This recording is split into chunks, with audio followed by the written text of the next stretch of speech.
yang lebih spesifik kurban disebutkan cuma satu kali, yang berhubungan memang tentang kurban, yaitu dalam surah Al-Maidah ayat 27 ke 37 Ustaz Nabil, juz 6.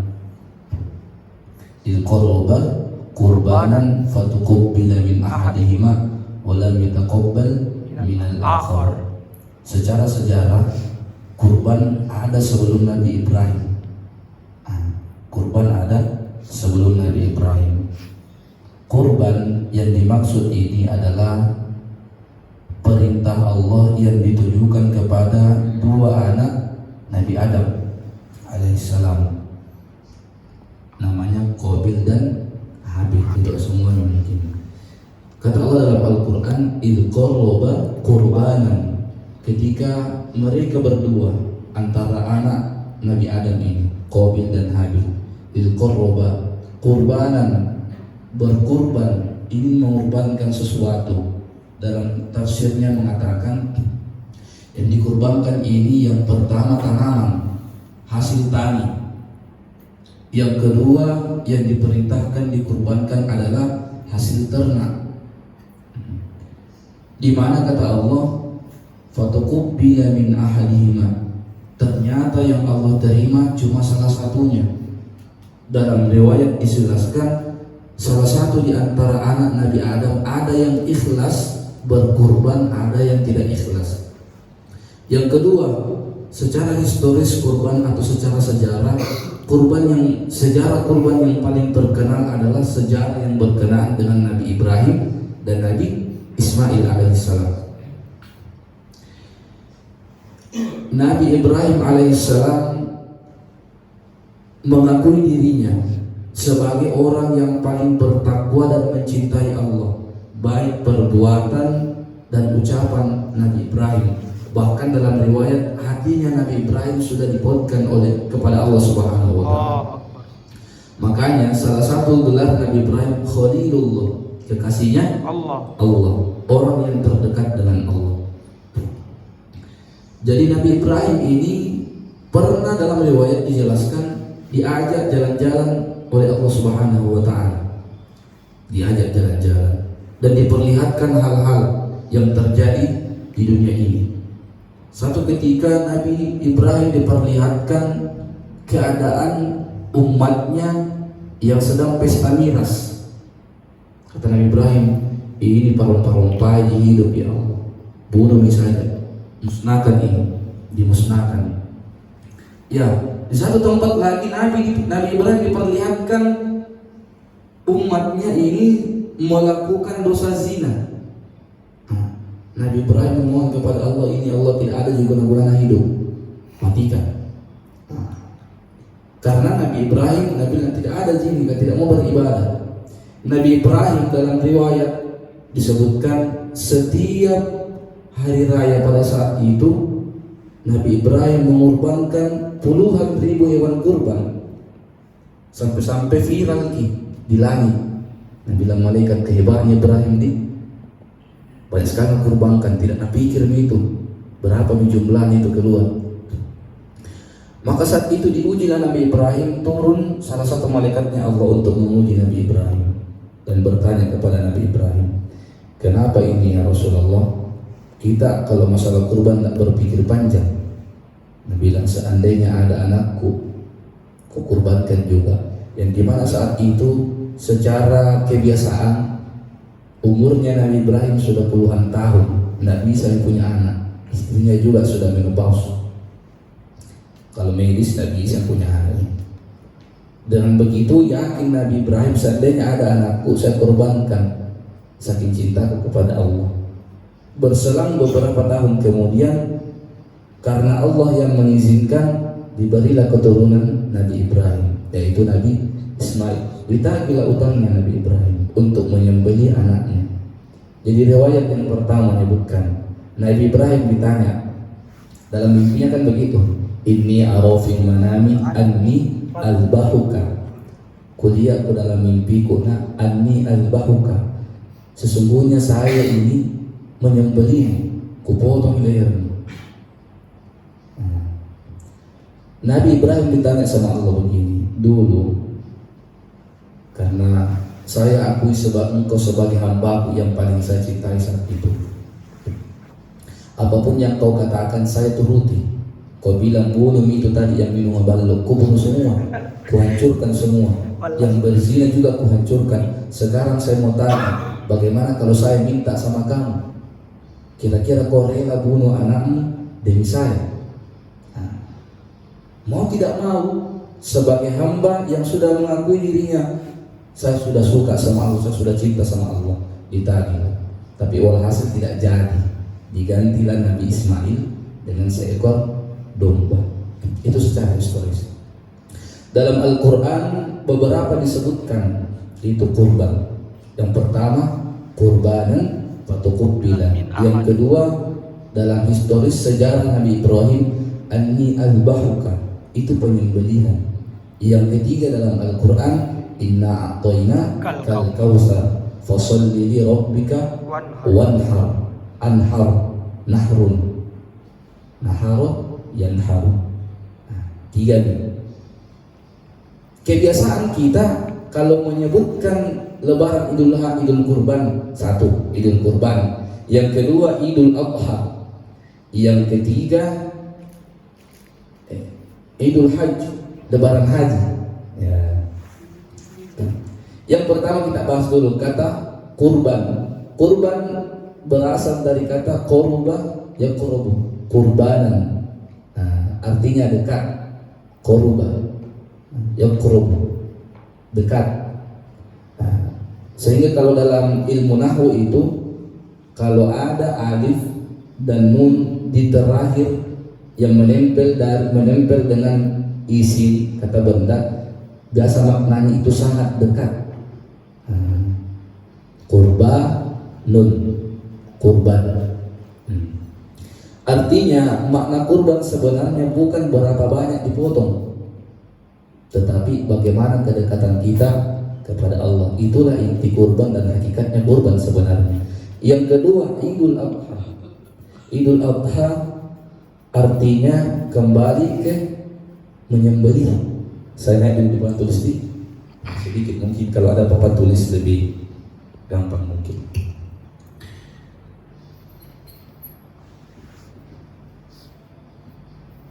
Idul Adha. Adha kata lainnya udhiyatun.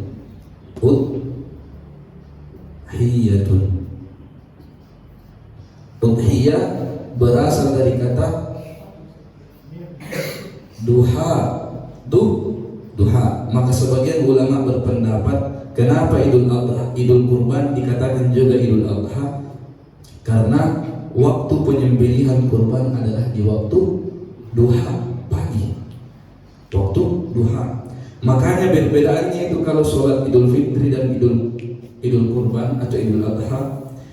Kalau Idul Fitri khotib harus disunnahkan panjang-panjang khutbahnya, sedangkan sholat idnya dipercepat. Kalau Idul Kurban atau Lebaran Haji, yang ceramah sama yang imam disuruh cepat-cepat. Yang imam jangan terlalu panjang pemumpunya, yang ceramah juga jangan terlalu panjang, karena ada ibadah yang mau dilakukan setelah sholat Idul Adha. Namanya Idul Adha berasal dari kata duha, karena waktu penyembelihan dimulai dari waktu duha, dan inilah waktu yang paling afdolnya menurut para ulama kita. Jadi Idul Adha, kita sudah membahas tentang Idul Adha secara bahasa dan secara sejarah. Yang pertama yang kita lanjut lagi, hukumnya berkurban. Hukum berkurban.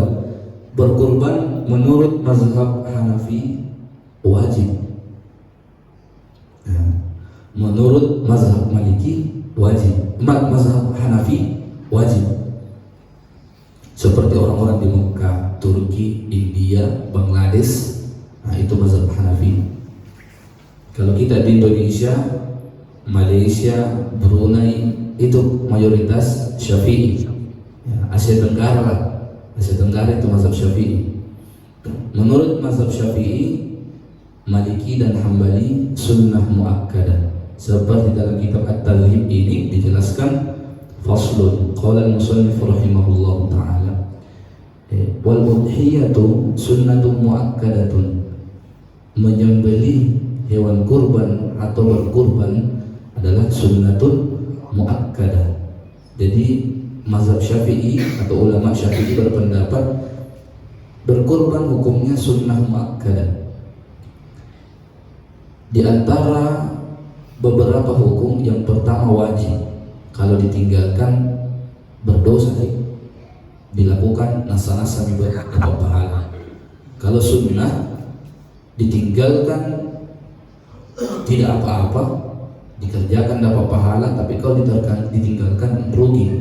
Sunnah lagi terbagi dua, ada namanya sunnah muakkadah, ada sunnah ghairu muakkadah. Di luar sholat ini, kalau yang berhubungan dengan sholat ada namanya sunnah hayat. Yang kedua sunnah ab'ad. Sunnah hayat kalau ditinggalkan dalam sholat tidak harus diganti dengan sujud sahwi. Tapi kalau sunnah ab'ad ditinggalkan di dalam sholat diganti dengan sujud sahwi. Salah satunya qunut subuh. Juga tahiyat awal. Kalau tidak qunut subuh, tidak tahiyat awal, sebelum salam kita sujud sahwi. Di luar sholat ada namanya sunnah muakkadah. Sunnah yang sangat ditekankan, muakkadah. Kenapa? Pertama, Nabi tidak pernah tinggalkan. Itu sunnah muakkadah. Tapi ini berbeda pendapat beberapa ulama. Ulama Hanafi mengatakan wajib karena ada dalilnya. Fasholli li rabbika wanhar. Yang dikatakan fasholli, sholatlah sholat lebaran Idul Adha. Wanhar dan menyembelihlah. Dan dalil kedua yang diambil oleh ulama Hanafiyah, man wajada sa'atan, siapa yang punya kesanggupan dan tidak mau berkurban, walam yudhi fala taqrabanna musallana, maka jangan mendekati tempat sholat kami. Nah, inilah yang diambil oleh ulama Hanafi bahwa berkurban itu wajib. Sedangkan mayoritas ulama Syafi'i, Maliki dan Hambali mengambil salah satu dalil. Kata Nabi, salasun hunna alayya faraidun. Ada 3 hal yang bagiku itu faraidun, sebuah kewajiban. Walakum tatawu'an, tetapi kalian itu tidak wajib. Salah satunya itu berkurban. Dan juga dalam sejarah ketika Abu Bakar radhiyallahu anhu menjabat sebagai khalifah, pernah 1 tahun tidak berkurban Abu Bakar di Madinah dan orang-orang di Mekah. Pernah 1 tahun tidak berkurban. Sahabat bertanya, ya khalifah, kenapa ini tidak berkurban orang ini tahu? Nah, kata Abu Bakar, saya sengaja supaya menunjukkan kepada masyarakat ini bahwa kurban bukan kewajiban tetapi sunnah muakkadah. Tetapi dengan catatan, orang bisa berkurban yang pertama syaratnya, orang yang sangat dianjurkan untuk berkurban. Yang pertama, dia sudah bisa memenuhi belanjanya sendiri, artinya nafkah diri sendiri sudah bisa dipenuhi. Yang kedua, sudah memenuhi nafkah orang-orang yang ada dalam tanggungannya. Kedua. Yang ketiga, bisa menafkahi dirinya, membeli makanan, pakaian, minuman 4 hari, 10, 11, 12, 13 Zulhijjah. Nah, dan terakhir sanggup beli sapi atau beli kambing atau beli hewan kurban. Kalau tidak masuk ini 4, tidak usah dipaksakan, karena namanya sunnah muakkadah. Jangan sampai hilang makna kurban. Ya tadi di awal kita bilang, kurban itu hakikatnya mendekatkan diri kepada Allah, dan berkorban itulah hakikat kurban. Jangan sampai karena kita kain diindik dalam Makassar, kain diindik pero kilisen mau dibilang pergi hutan 1,8 untuk kurban. Demi apa? Karena malu-malu sama tetangganya kurban semua. Tidak boleh, karena bukan sebuah paksaan, bukan sebuah kewajiban. Walaupun kewajiban, lihat dulu keadaan ekonomi kita ini memang mampu berkurban atau tidak. Jadi itu kurban hukumnya sunnah muakkadah bagi kita yang bermazhab Syafi'i. Kita mazhab Syafi'i. Ada yang bertanya, bagaimana itu Ustaz Marito, kita ini mazhab Syafi'i atau bukan? Yang pertama, kalau mazhab Syafi'i itu kalau wuduhi beda rambut atau kepala dengan telinga, tidak ada sambung. Karena itu berwudu dengan sambung telinga sama rambutnya. Yang kedua, yang membatalkan wudunya orang-orang yang bermazhab Syafi'i, menurut ulama Syafi'i, yang membatalkan wudu bersentuhan antara laki-laki dan perempuan ajnabiyah yang tidak ada hubungan mahram, mau bernafsu atau tidak bernafsu, kalau sudah dewasa saling bersentuhan kulit maka batal wudu. Itu mazhab Syafi'i. Hanafi tidak berpendapat seperti itu. Hambali lebih-lebih. Kan ada pendapat nanti bernafsu tidak bernafsu ya. Berarti ini bukan Syafi'i. Pertanyaannya, kalau kita tidak ambil pendapatnya Syafi'i atau pendapatnya Imam Maliki dalam hal membatalkan wudu, banyak pantangan yang tidak bisa kita lakukan. Yang pertama, kita tidak boleh berzakat pakai uang. Itu salah satu pendapatnya Imam Maliki. Dan juga pendapatnya Imam Maliki, tidak boleh makan kepiting, tidak boleh makan kuda. Tidak semua, contoh kuda, kepiting, si puyuh, tidak boleh, ini harus. Jadi kalau cara wudhu tak, rambut dipisah atau kepala dipisah dengan telinga, berarti kita mazhab Syafi'i. Kalau sholat subuh ikut kunut subuh. Kalau sholat jahar membasarkan basmalah, maghrib isya subuh. Dan ketika Imam Syafi'i berpendapat kalau kita sholat subuh kan 2 rakaat, maka tetap duduk tahiyat akhir.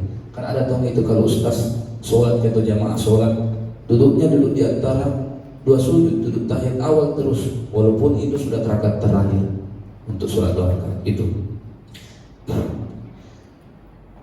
Selanjutnya kita harus tahu juga hewan-hewan yang harus dikurbankan atau yang boleh dikurbankan. Tidak semua. Jangan sampai kita beranggapan Ustaz sudah cukup uangku beli kambing, apalagi sapi, terlebih-lebih unta. Tapi banyak ayamku, ada 10 ekor. Bisa dikurbankan 10 ekor ini? Nah boleh. Karena yang menjadi aturan hewan yang boleh dikurbankan yang pertama unta. Yang pertama unta. Umurnya itu kalau unta 5-6 tahun. 5-6 tahun. Kalau unta 4 tahun tidak boleh. Ada berpendapat makruh, ada yang berpendapat tidak boleh. Kalau sapi 2-3 tahun. Maksudnya 2 tahun itu sudah masuk tahun yang ketiga. Belum bulan tahun. 2-3 tahun. Kalau umur 1 tahun sapi tidak boleh dikurbankan. Ataukah sapi sudah tua sekali, tidak boleh dikurbankan, tidak sah kurban. Jadi sapi ada umurnya 2 tahun minimal sampai 3 tahun lah. Paling bagus itu 3 tahun. Besar-besar juga badannya. Kambing 2-3 tahun juga. Kalau domba 1-2 tahun. Ayam tidak ada. Tidak boleh ayam. Yang menjadi masalah ini sebagai kita panitia masjid atau pengelola kurban, banyak tidak tahu beli sapi. Padahal ini sapi tidak masuk syarat untuk dikurbankan. Jadi ada hal-hal yang bisa membatalkan kurban kita. Yang pertama, hewan kurban yang tidak sah dikurbankan itu yang pertama, tidak boleh hewan sakit.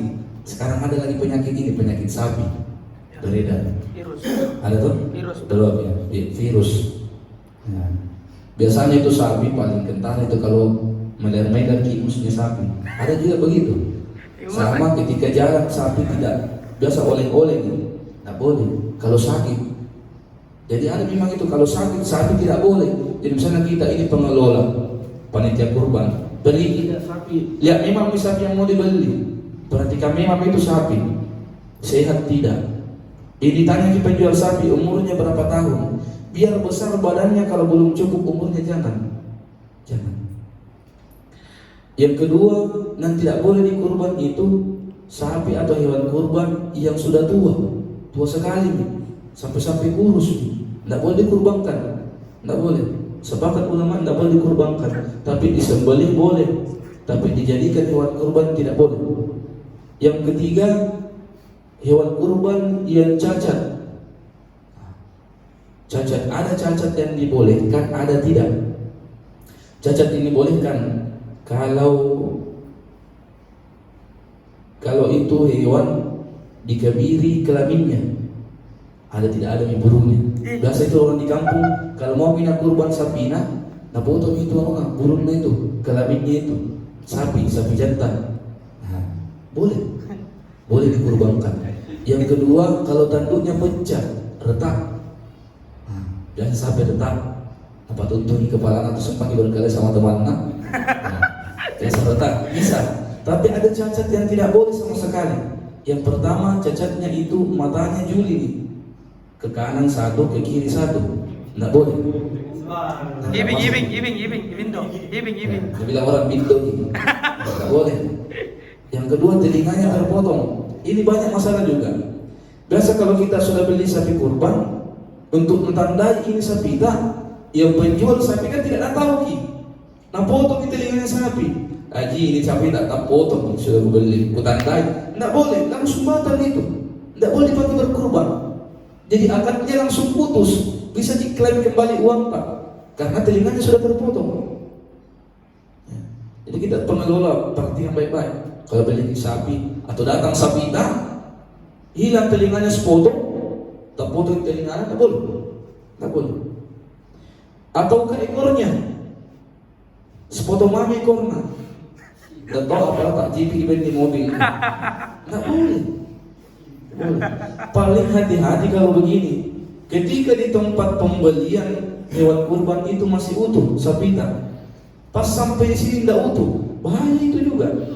Jadi perhatikan waktu di tempat dan waktu sampai di antara tempat tak lagi.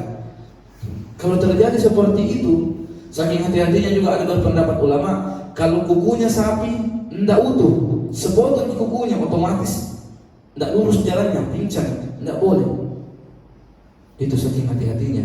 Apalagi kalau satu tak potong kakinya atau tidak digentong satu kakinya, tidak boleh. Tidak boleh. Jadi itu tadi syarat-syarat hewan yang harus dikurbankan itu harus sempurna. Kecuali tadi kalau mata itu kalau sudah dikebiri atau retak tanduknya boleh. Tapi yang lain sakit, sudah tua, kalau tua sekali nih, umurnya 5 tahun sapi tidak boleh, tua nih. Ada yang bertanya, bagaimana itu? Karena ada desas-desus cerita berkembang di masyarakat, katanya tidak boleh itu dikurbankan sapi betina atau unta betina, kambing betina. Yang boleh cuma jantan. Ya, ada memang sebagian ulama berpendapat makruh. Karena kenapa? Tidak berproduksi lagi, artinya masih bisa sebenarnya punya nanti anak ini sapi betina. Tetapi kalau menurut mazhab Syafi'i itu tidak apa-apa kalau sapinya betina. Tetapi kalau masih ada jantan, cari dulu jantan. Kecuali tidak ada memami satu-satu bisa pita betina, yang keseluruhan betina. Ya. Itu. Jadi beberapa masalah kurban. Pertanyaannya, hal-hal yang berkenaan dengan kurban masih banyak yang tidak diketahui oleh panitia-panitia kurban, terutama pembagian. Nah, ini yang menjadi masalah. Saya tidak usah cerita, karena bisa dibilang 3 kali mampir masjid, hampir setiap masjid yang saya tempati ada saja yang begitu. Jadi mulai masalah zakat fitrah sampai masalah kurban. Masalahnya begini, biasanya yang menjadi panitia kurban tadi wakil-wakil lah, ngomong, sekarang kita tuh cerita masalah zakat. Rata-rata di masjid begini kesalahpahamannya, karena anggap dirinya sebagai amil zakat atau panitia zakat banyak ngambil.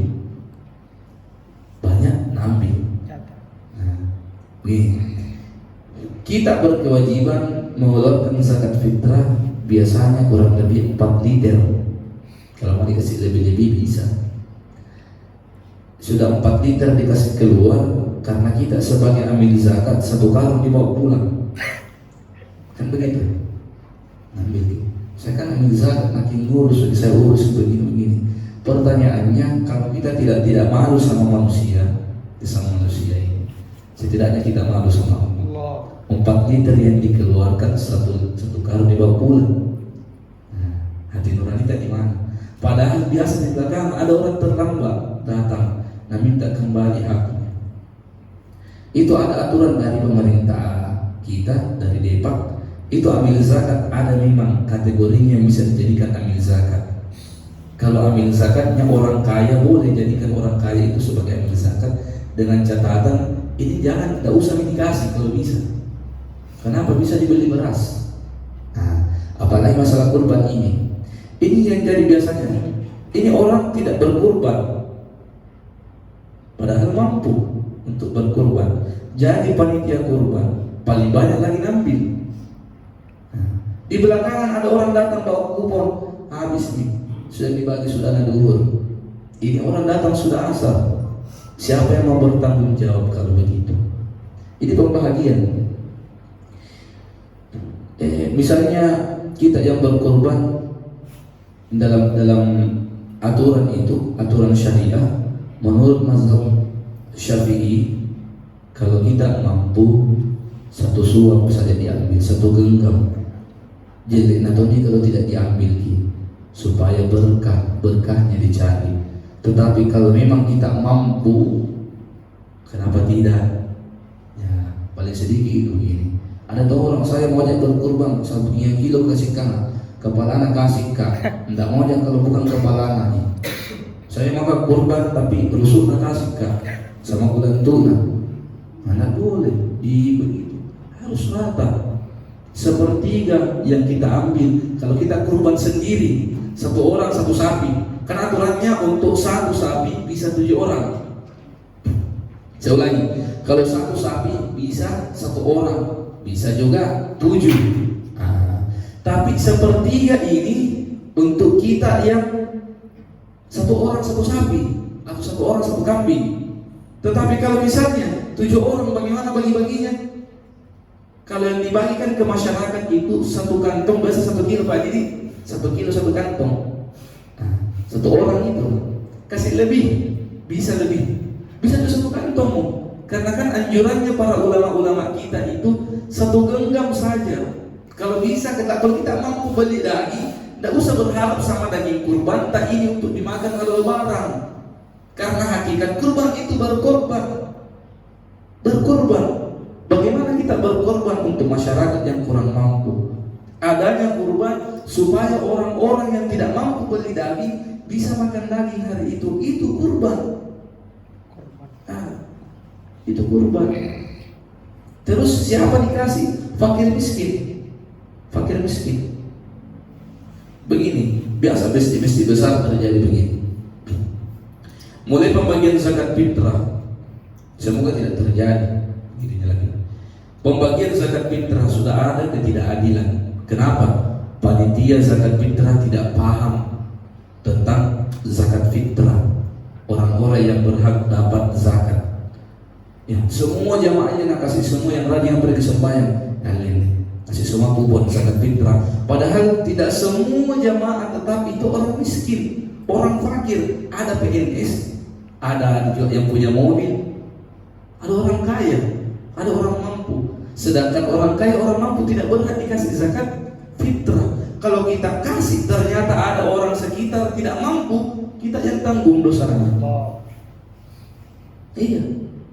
Dan yang dikasih juga harus tahu diri. Kalau kita ada dia mampu, bisa beli beras, bisa beli daging, bisa beli apa, kasih itu ke doni, pada bentor di sana. Saya kemarin sudah mau beli daging 5 kilo, sudah ikut masak lagi. Ya pemintor di luar tidak ada apa-apa, kasih itu lebih baik. Dan makna kurban sebenarnya ada ketika kita seperti itu. Kata Allah dalam Al-Quran, la yanalallaha luhumuha wala dima'uha walakin yanaluhumut taqwa. Yang Allah tidak sampai itu dagingnya, yang tidak sampai daging darah hewan kurban, tetapi yang sampai itu ketakwaan kita. Itu diuji. Kapan tome? Anu saya kasih tengahnya, tidak boleh. Ada aturannya kurban. Jadi kita sebagai pengelola kurban harus juga tahu ini yang bisa dikasih, ini yang tidak bisa. Sebagai jamaah tetap Kalau kita merasa mampu ya dongki mau jago tak dikasih. Ada begitu sampai tidak mau ke masjid. Pernah orang rajin ke masjid gara-gara tidak dapat zakat fitrah, tidak dapat daging kurban, tak ke masjid. Kenapa tak ke masjid kali? Menjadi terasa zakat, dan saya keberes zakat kurban. Padahal ini mampu haji lagi. Jangan. Kalau memang kita mampu kasih, tidak mampu. Nah itu. Yang kedua, kalau kita berkurban dan ternyata kurban nazar, yang tadi kan kurban biasa itu bisa dimakan dagingnya, tapi ada kurban yang tidak boleh sama sekali kita makan dagingnya walaupun kita ini berkurban, namanya kurban nazar. Misalnya Ustaz Hasbi kalau lolos kali ini jadi PNS, amin, anggota dewan, kalau lolos jadi anggota dewan, amin. Berkurban nanti 1 ekor sapi. Ketika berkurban ini Ustaz Hasbi tidak boleh namakan sekecil pun sedikit pun dari hewan kurbannya kurbankan. Karena kenapa? Nazar. Kurban nazar. Nah boleh. Tapi kalau tidak ada nazar boleh. Tapi jadi kita ini misalnya tahun depan kalau ada job Imam Tarwiku ini nah dapat kesekian juta maka berkurban. Nazar itu kapan kita makan nanti daging kurban yang kita kurbankan haram. Kenapa tidak boleh? Itu kurban nazar. Jadi perhatikan juga nyata dari sekarang. Sekolah Ramadan nanti Ustaz. Nah banyak-banyak udah apa ini gaji Imam Tarwi kasih keluarga kurban nazar itu. Tapi kalau bilang nanti mam dilihat semoga ada rezeki. Kalau ada rezeki ya nanti dilihat kita. Apa tidak bisa? Nanti dilihat kita tidak menentu. Ya, cuma berniat saja ya nabung-nabung uang. Tapi kalau ada hajat begitu, kalau saya nanti lolos jadi anggota dewan, kalau anakku lolos jadi tentara, anakku lolos jadi polisi, jadi PNS, kurban 1 ekor sapi, kurban 1 ekor kambing. Berarti hewan kurban tadi itu tidak boleh dimakan karena kurban nazar. Kurban nazar. Ya, yang terakhir.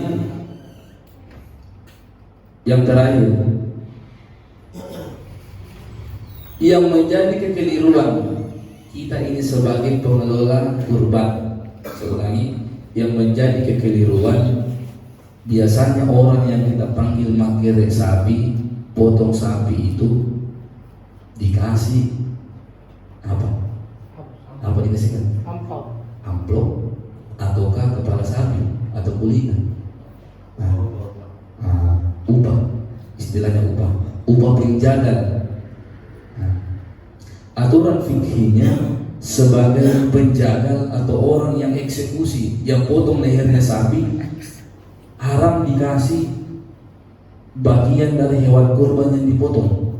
Saya ulangi, kalau misalnya kita sebagai eksekutor atau orang yang potong lehernya ini sapi atau hewan kurban yang lain ini, kita tidak boleh dikasih sebagai upah itu hewan kurban yang kita potong. Misalnya Ustaz Hasbi yang potong sapi di sini, dia yang potong lehernya misalnya, dia dikasih amplop Ustaz Hasbi, kepalanya saja tadi Ustaz sebagai upah ini ambil kepalanya, ambil maki rusuknya, tidak boleh, haram.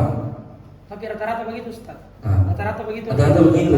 Yang tidak haram atau yang boleh dipisahkan. Ada pembahasan dalam kitab Riyadhus Shalihin itu. Dipisahkan yang mana upah, yang mana sedekahnya.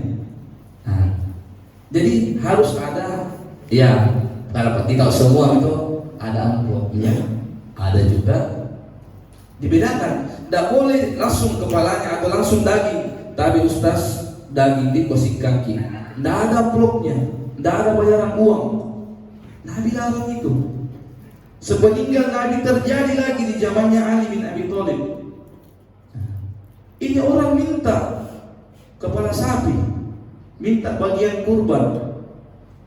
Kemudian Ali radhiyallahu anhu bilang, ambil ini dirham, ambil juga daging sapi. Kenapa? Harus dibedakan yang mana upah, yang mana sedekahnya. Upahnya itu tadi ya amplop. atau uang dikasihkan pemotong sapi. Sedekahnya itu bisa jadi kepalanya, bisa jadi kulitnya, bisa jadi rusuknya. Nah boleh satu saja. Kalau satu saja, tapi kalau uang saja boleh. Tetapi kalau bagian dari hewan kurban, dagingnya kah, kepalanya kah, rusuknya kah, kulitnya, haram. Sepakat ulama mazhab, tak boleh. Nah ini yang menjadi masalah. Dipanggil ke orang, saya potong sapi ya. Kepala anak kita kasih yang sebentar, nggak boleh, haram dikasih. Itu semua Ustaz, semua ulama Semua Hanafi. ulama sepakat. Apalagi mazhab Syafi'i. Karena memang ada aturan dari Nabi. Yang terakhir sekali, kalau kita dikasih daging kurban dan ternyata banyak sekali daging kurban tak, mereka ustaz banyak sekali itu biasa. Ada dari masjid, ada dari jamaahnya. Bolehkah dijual ini? Ya. Banyak sekali. Ada 10 kilo. Dan kalau disimpan ini busuk je. Atta lagi jual sekarang, atta lagi. Batal lagi di bawah. Motor-motor kecil lagi. Bagaimana itu kalau gue jual misalnya 10 kilo ternyata terkumpul. Kesatu ini 10 kilo yang kumpul. Banyak relasi. 5 kilo ngejual, 5 kilo dimakan. Bolehkah 5 kilo dijual? Menurut mazhab Syafi'i tidak boleh dijual sama sekali. Haram. Karena tujuannya untuk dikonsumsi, bukan untuk dijual.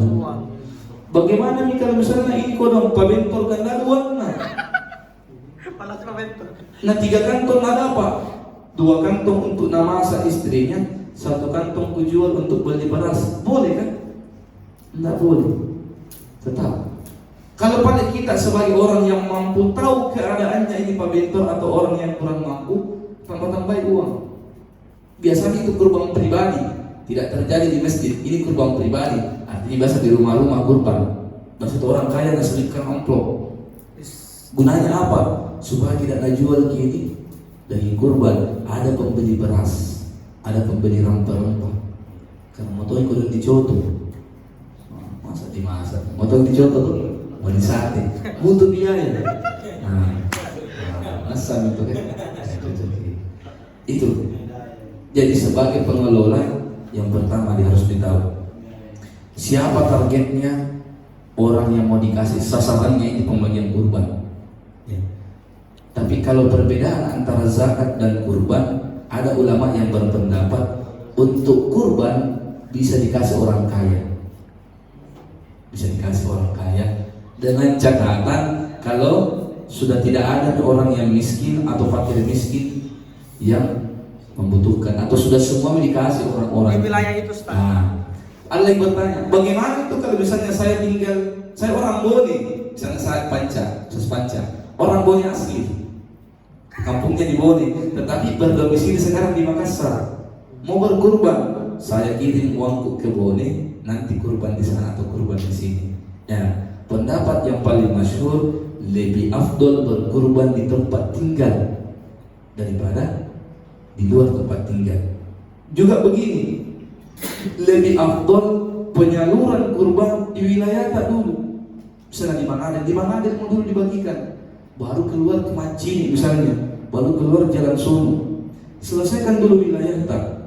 Terlebih lagi kalau misalnya begini, kita berkurban, kita orang Makassar berkurban di Makassar, dagingnya dikirim ke luar negeri. Contoh di Palestina kan ada begitu. Belum boleh.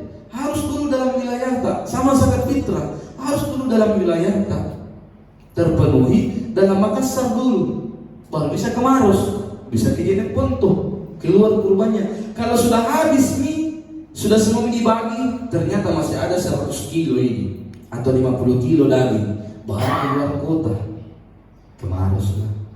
Tapi pasti dapat orang dalam kota, banyak orang tidak mampu. Yang jadi masalah juga orang ketika waktu-waktu pembagian pertama, pembagian zakat, pembagian kurban yang kedua, banyak orang mengaku tidak mampu, padahal mampu. Banyak. Pertama, 2 motornya, bagus pekerjaannya, pergi antri minta kurban, pergi antri minta zakat fitrah, padahal mampu, berdosa gitu. Itu terus diharapkan, padahal kita mampu. Banyak orang kalau pembagian jadi orang tidak mampu. Kalau disuruh sedekah menjadi orang tidak mampu. Tapi kalau masalah-masalah lain mampu semua. Mampu bayar cicilan mobil. Mengaku saya orang berhutang ini Ustaz. Wajibkah dikasih zakat karena orang berhutang? Hutang yang bagaimana? Kalau hutang di bank mau dipertanyakan, apa nak hutangi? Beli mobil, tidak boleh dikasih zakat. Tidak termasuk wal-ghorimin. Al-ghorimin orang berhutang, tidak termasuk orang yang berhak menerima zakat. Mau dikasih kurban juga, tidak bisa pi. Masih ada pembentor, masih ada petukang beca, masih ada pengemis, masih ada gelandangan. Nah, itu tadi sasarannya orang yang mau dikasih kurban siapa-siapa harus ditahu. Yang kedua, yang berhubungan dengan hewan kurban tak ditahu cacatnya. Kalau cacatnya begini berarti tidak boleh. Ditahu umurnya ini hewan kurban sekian. Kalau hewan biasa itu karena mau sekali di kurban dipaksa dia tak kurban 1 juta uangku di kurban pak. Ya tidak cukup ini anak kambing. Belum masuk kategori bisa dikurbankan. Karena 1 juta itu dapatnya anak kambing paling kecil. Nah kurbankan tidak sah kurban. Cuma dihitung sebagai sedekah. Itu sebagai sedekah bukan sebagai kurban. Karena ada syaratnya itu hewan umurnya ada. Jadi umurnya cacatnya harus ditahu. Yang ketiga itu tadi pembagiannya berapa kilo. Yang menjadi masalah juga satu, daging dibagi. Di mana kepala, di mana perut, di mana kulit, di mana tulang-tulang.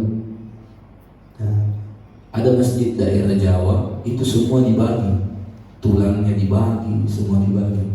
Alasannya karena juga orang miskin, orang yang butuh mau makan konro, mau dimakan sum-sum itu. Apalagi kita di sini yang menjadi masalah begitu, panitia kurbannya banyak sekali ngambil. Nah, sebenarnya sebagai panitia kurban atau panitia zakat yang paling utama ditunjuk itu orang kaya. Satu, orang kaya.